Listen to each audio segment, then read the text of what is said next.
You're the reason Mom took her own life. I want a divorce right now. I was dumbfounded when I suddenly received an angry call from my husband while having lunch outside. Actually, I'm having lunch with your mother right now? What? My husband said so and immediately hung up. Puzzled about why he said such a thing, I tilted my head in confusion along with my mother-in-law. However, after learning his motives, I decided to stand up and thoroughly confront him. My name is Mary, and I'm 28 years old. I've been married to my husband Daniel, who's 2 years my senior, for 3 years now. While supporting my husband who works as a company president, I also started working from home to help with the household finances. But it seems Daniel wasn't too happy about me working. You don't need to work, you know. That wasn't a word of appreciation for me trying to balance housework and a job. It'll look like I'm not earning enough if my wife has to work. I was disappointed with my husband who cared only about his own appearance. But to that, I was often uplifted by my mother-in-law, Susan. It's commendable that you're working from home on your own terms.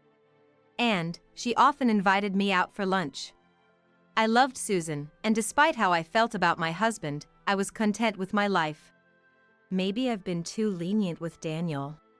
One day, while chatting in a cafe with Susan, she sighed. I spoiled him as an only child, but lately, he's been asking for money frequently. He says it's for the company, but it seems suspicious. I had no idea. Daniel never mentioned anything like that to me.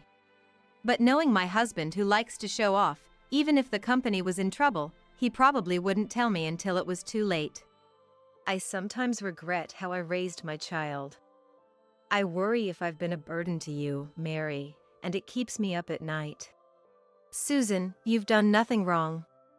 No matter how hard you try in parenting, it ultimately depends on the child. I might not be convincing since I don't have any kids, but... No, Mary, I feel so relieved that you're trying to cheer me up. Thank you, as always. Seeing Susan's gentle smile, I strongly felt that no matter what happens, I'll always stand by her side. Perhaps disliking my connection with Susan, my husband gradually started to harass me more. What's with today's lunch? Strawberry jam on a sandwich? What? Isn't it your favorite? I only accept blueberry jam. Strawberry is too common and poor-looking for my taste. Daniel came home, yelling, and threw the lunchbox into the trash can. How could you?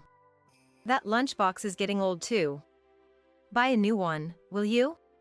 As he stomped into his room, a sweet perfume scent wafted from him. Daniel, you've been wearing that scent a lot lately. However, when I cleaned his room, there was no perfume bottle, and I suspected it might be a woman's fragrance. And then, without any notice, he started coming home late more frequently. Hey, I put extra effort into dinner today and waited for you. Didn't you get my message? Yeah, I know. But no matter how hard you try, your cooking can't beat a one-star hotel's. What? Did you eat out on purpose? Daniel, you've been acting strange lately. What? Shut up. Move, you're in the way. He shouted, pushing me aside and walking to the bathroom. That's when I caught that perfume scent again. I don't want to think about it, but it's clearly a sign of cheating. I was restless, and soon Daniel even started bad-mouthing Susan. That old lady, she should just give me the money without lecturing. Acting all high and mighty. Look who's talking. How can you ask Susan for money? That's none of your business.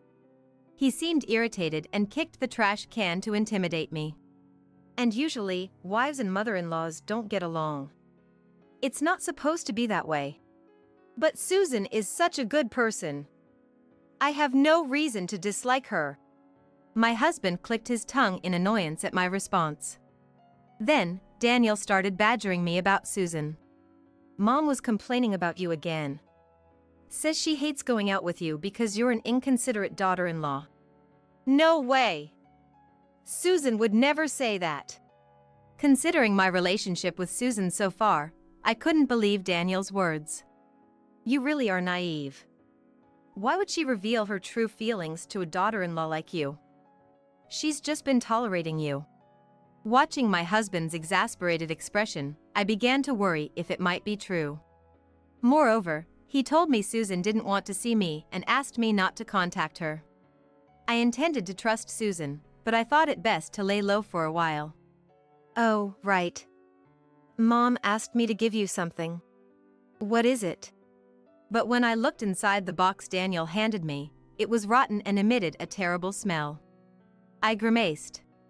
The expiration date on the back was a month old. They were perishables. Wow, this is bad. Mom really hates you, doesn't she? My husband looked maliciously pleased. During this time, the perfume scent only grew stronger, and I endured a hellish 3 months. One day, unable to bear it anymore, I decided to call Susan. Tomorrow, I'll finish work by noon. Would you like to meet up? I'd like to have lunch and talk a bit. Yes, that's fine, but are you sure you want to see me? What do you mean? I only understood the meaning behind Susan's words when we met the next day in a private room at a restaurant. It turns out my husband had also lied to Susan, telling her I'd been speaking ill of her. Of course, the story about Susan complaining about me was also a lie by my husband. I thought so too. But I was worried maybe it was true. These past 3 months have felt like I was dead inside. I also thought there's no way you would say such things, but just in case it was true, I was avoiding going out with you. So what's with the rotten perishables? What? What are you talking about? Seeing Susan tilt her head in confusion, I realized that was also a lie by Daniel. While Susan and I, feeling distrustful towards Daniel, were discussing our next steps over lunch, my phone rang. Huh? It's Daniel. I excused myself to Susan and answered the call, only to be yelled at by my husband. It's your fault. What? Why are you yelling at me all of a sudden? You bullied Mom into taking her own life. I want a divorce from you right now. Confused by Daniel's words, I was stunned. Actually, I'm having lunch with your mother right now. What? Surprised, my husband immediately hung up. What was that about? What happened? Before we could even ponder, Susan received a call. Hello? Oh, Daniel? What's up? Susan quickly switched her phone to speaker mode. On the other end, my husband's voice lowered, as if he was trying to find out something. Mom, are you with someone right now? To that, Susan winked at me and responded. Oh, I'm just out shopping with a friend. Is something wrong? Hearing this, my husband muttered. She lied, that liar. Then, he blurted out something outrageous. Mary is cheating. You know what? I'm divorcing her, so you must never trust her again. What? I gestured to Susan to keep talking. Quietly nodding, she pretended to be fooled and continued to draw out my husband's motives. Finally, the reason behind Daniel's suspicious behavior became clear. After ending the call with my husband, Susan's face looked devilish. I was filled with anger too. Susan, let's teach that man a lesson together. When I got home, my husband was already there. Oh, you're home early today. Yeah. Despite his inner tension, Daniel's attempt to appear calm was almost comical. But I decided to take the initiative. Today, I got a weird call around noon. It might be my imagination, but the voice sounded like yours. Is it some new scam or something? What? Really? Be careful not to get fooled, okay? Hearing my words, my husband seemed relieved, thinking he'd gotten away with it, and reverted to his usual demeanor. Where were you anyways? If you're a housewife, you should act like one and stick to house chores. Okay, I hear you. Then the doorbell rang. I'm doing the dishes, could you get the door, Daniel? Fine. Reluctantly, he opened the door and I heard him scream. Standing there was Susan and another young woman. Emily! What are you doing here? Oh, I just invited your new bride over as a mother. She's young and cute, isn't she? Mom, don't say anything. Daniel gestured for Susan to be quiet, but I watched from behind with a cold gaze. I'm sorry to say this, but both Susan and I know about your affair. I watched Daniel gasp. Please, come in. He welcomed the woman named Emily. How long have you known? Sitting across from us, Daniel looked up with a fearful gaze. Daniel, every time you came home, you smelled of perfume. Didn't you notice? Or is there something wrong with your nose? Tired of feeling uneasy, I decided to investigate my husband's mistress. Disguising my hair and outfit, I frequented a cafe near his office and followed him and his mistress to a hotel, capturing the moment they entered. I was so excited that I couldn't sleep that night. How did you find her contact information? You thought you were careful by setting your phone's lock to fingerprint recognition, but that's easy to bypass when you're asleep. Don't I have any privacy? Be quiet. Susan, usually calm and gentle, raised her voice, silencing her son. So, I contacted Emily, and Susan went to pick her up. I forced my husband's chin up as he sat with his head down. He couldn't move, just looking into my eyes. You mentioned your intentions over the phone to Susan, but could you share them with me too? I intended to smile, but perhaps my eyes weren't smiling, as my husband trembled. Reluctantly, he began to explain his suspicious behavior and the purpose of his call that day. I plan to divorce you, take the alimony and shared property, and then remarry Emily. So, initially, you intended to make it look like Susan took her own life and blame me for it, leading to a divorce. Is that correct? He nodded in small movements. It's surprising he thought such a lie about Susan's death would work. I guess he was that into his mistress. But when I told him I was having lunch with Susan, he was so caught off guard that he hung up the phone in shock. Still unrepentant, my husband, thinking of his next move, quickly contacted Susan. When Daniel came to me with his plan, I was utterly disappointed. Susan pretended to be deceived and extracted the story from him. Mary cheated, so I'll take the compensation money and the shared property. That's what he told Susan. And he added the following. I've already found a new partner to marry as soon as we divorce. That partner turned out to be Emily, now sitting in front of us, pale-faced. Why won't you take my side? What do you mean? You always supported me. In elementary school, you always defended me when I did something wrong. But you changed ever since I married Mary. How far back are you living in the past? And I regret spoiling you too much when you were young. Daniel thought that his mother had changed because of me, and had been lying to both of us so we wouldn't see each other. Disappointed with her son, Susan sighed deeply.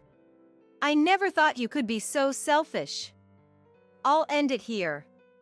I'm cutting off your financial support. What? You're kidding, right?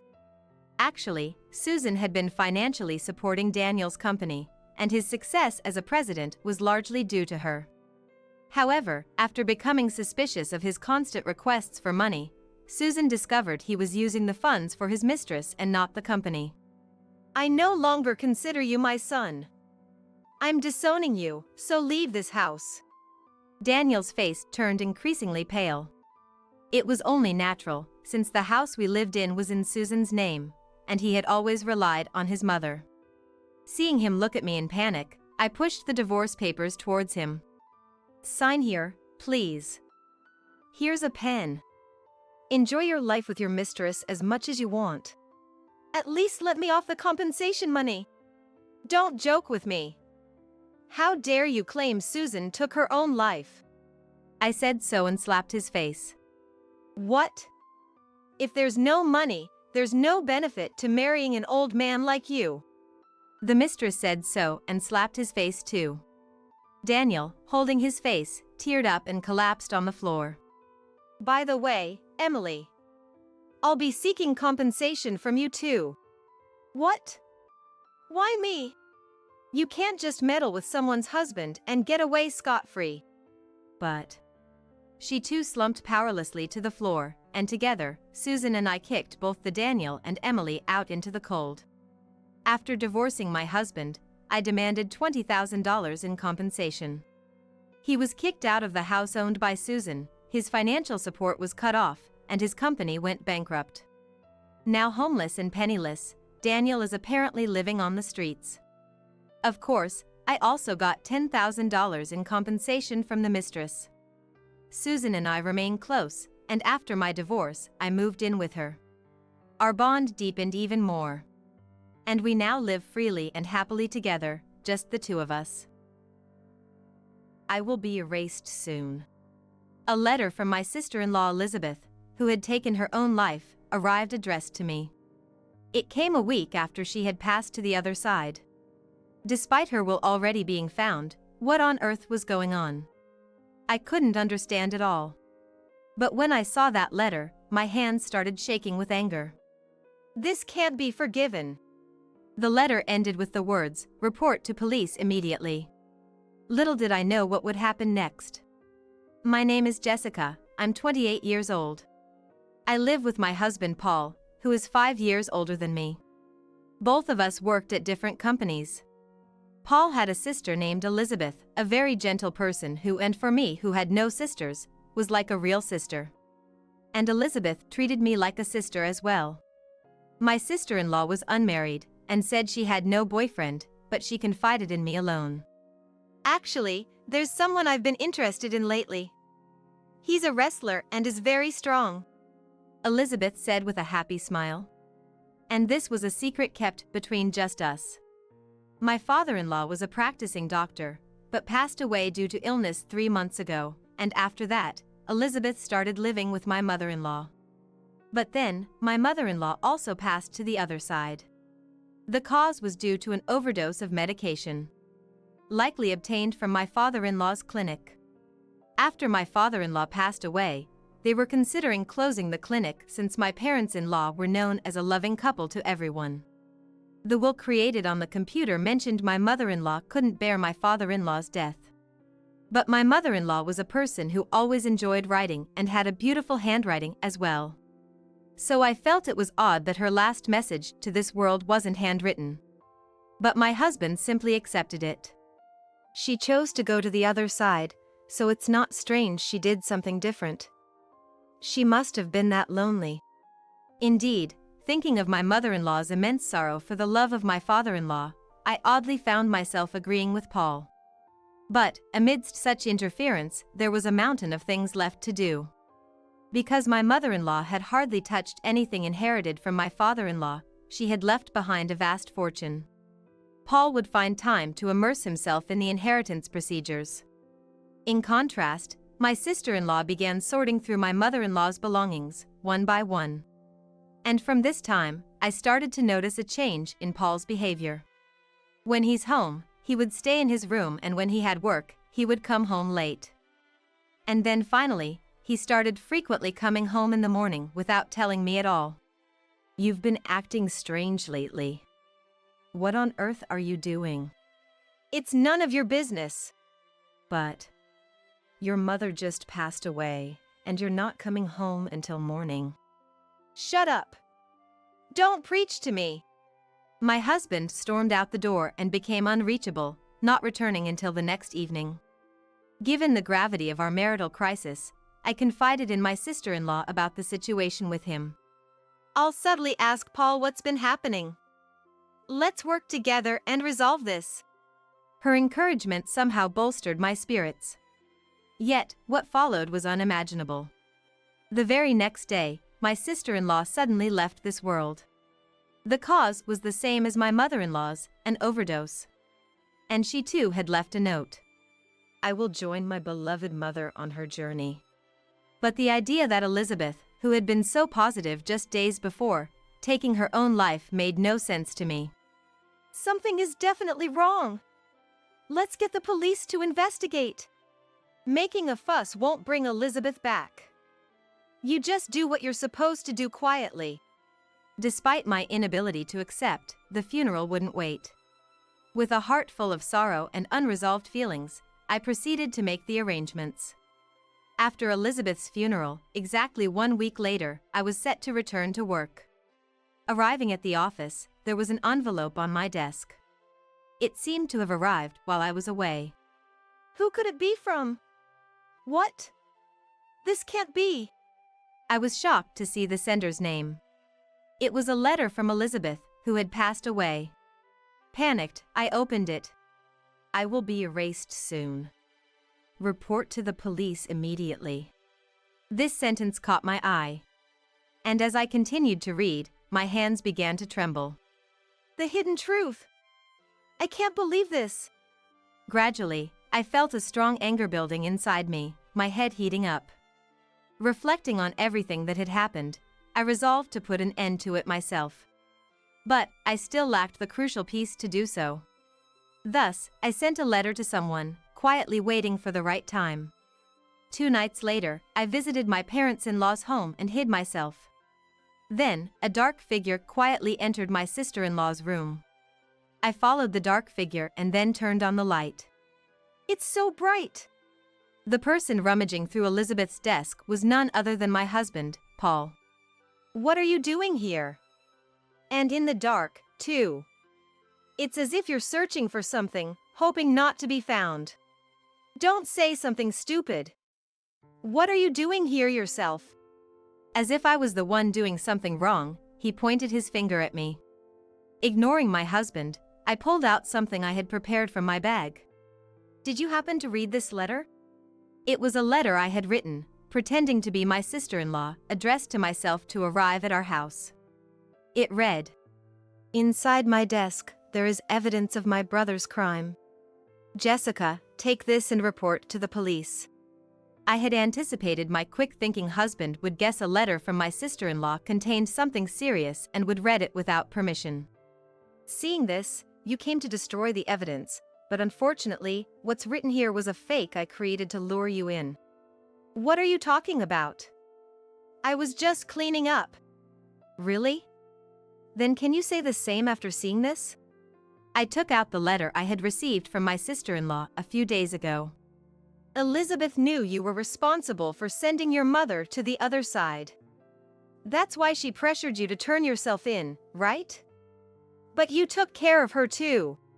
Hearing these words, my husband instantly turned his face away.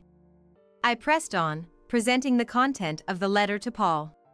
While sorting through things, Elizabeth found your mother's diary. It seems to say you jumped on some shady investment. So what? That's something I have no recollection of. Lies. It's all written here. I took out the diary my sister-in-law had enclosed in the letter. According to it, Paul had been pestering her to invest the family's fortune. Despite her refusals, he was persistent, causing her great distress. Unable to confide in anyone, my mother-in-law poured her anguished heart into the diary. Look here. As long as I'm in my right mind, I'll never let the fortune my husband left to be used for such dubious purposes. I want to live long, for the both of us. It says so, right? So what if it does? The evidence here made Elizabeth realize you must have been the one to end your mother's life. However, no matter how much my Elizabeth searched, she couldn't find definitive proof you sent my mother-in-law to the other side. As a last resort, Elizabeth tried to get a confession out of Paul. But my sister-in-law thought, being capable of such acts towards his own mother, he might not spare her either. If anything happened to her, she entrusted me through the letter to report my husband to the police. Hey, all of that is just made-up stories. After all, there's no conclusive evidence I sent those two to the other side, is there? You rummaging through Elizabeth's belongings right now is evidence enough. Calm down, will you? Saying this, my husband left the room and returned with coffee he had brewed in the kitchen. Here, drink this and calm down. Paul offered the coffee with a nonchalant demeanor. But this was exactly my aim. Surely you've mixed something strange in large amounts in this. Indeed, no decisive evidence of his crimes was found as my husband said. However, it was almost certain Paul was responsible for their deaths. And the deciding factor for my mother-in-law and sister-in-law's journey to the other side was medication. I figured if I made enough noise, you'd surely try to do the same to me too. If you handed me a drink or something, I thought it would surely contain something suspicious, becoming irrefutable evidence. My husband, clearly unsettled by my deductions, clicked his tongue. Basically, you jumped at that get-rich-quick scheme because you were squandering money on a woman, right? I had long suspected our marriage had grown cold and wondered if Paul was having an affair. Since a lot had been going on regarding my mother-in-law and sister-in-law, I had left it alone, but now I decided to thoroughly investigate Paul's background. Then, I found an unknown credit card in his room and discovered a history of purchases of expensive women's brand items on the statement. And I found this as well. I pulled out a club hostess's business card I found in the inner pocket of his suit. I went to the club and met the woman named on this card. What? You met Nancy? Since she wasn't looking for any trouble, she told me everything just like that. She said you two were already in a relationship. According to Nancy, Paul was the one who persistently approached her. However, for her, Paul was just a good target, entering into the relationship only to get money from him. Knowing Paul was married, Nancy demanded compensation from him, which he complied with. But she's been feeling bothered by you for a while. She said she was going to change clubs to cut ties with you. Too bad. What? But I spent so much on her. Tears welled up in Paul's eyes as he hung his head. Paul, infatuated with another woman, was now depressed because his affair partner dumped him. How dare you act like this in front of your wife? I couldn't help but feel another wave of anger. Then suddenly, Paul lunged at me. Give me the coffee. He tried to snatch the coffee, which likely contained a large amount of medication and could serve as evidence of his crime. Stop it. Let go. Just give it to me. I struggled fiercely, but the difference in strength meant it was only a matter of time before the evidence ended up in his hands. But then, someone intervened to help. Get your hands off her. Easily knocking Paul down and pinning him to the floor. Who on earth are you? He's Richard, the man Elizabeth loved. He worked at the same place as my sister-in-law and had attended Elizabeth's funeral. Before Elizabeth passed away, she had mentioned about Richard. There's a wonderful man with a wrestling background. Seeing Richard, a solidly built man, holding back tears in front of Elizabeth lying in peace, I instantly knew he was the man my sister-in-law had loved. Approaching him, he opened up about his feelings for Elizabeth. Richard, too, couldn't believe my sister-in-law had taken her own life, and we exchanged contact information, promising to share any new information. In order to carry out this plan, I had asked him to hide just in case. Damn it! You tricked me. My husband struggled, and with my help, the two of us managed to subdue him. Thinking he couldn't escape, Paul suddenly changed his tune. Look, Richard, can't we talk this out? If you let me go now, I might even share a bit of my family's wealth with you. You open your mouth and that's what you suggest? Jessica, you too. You know your husband could be criticized by society. Appalling.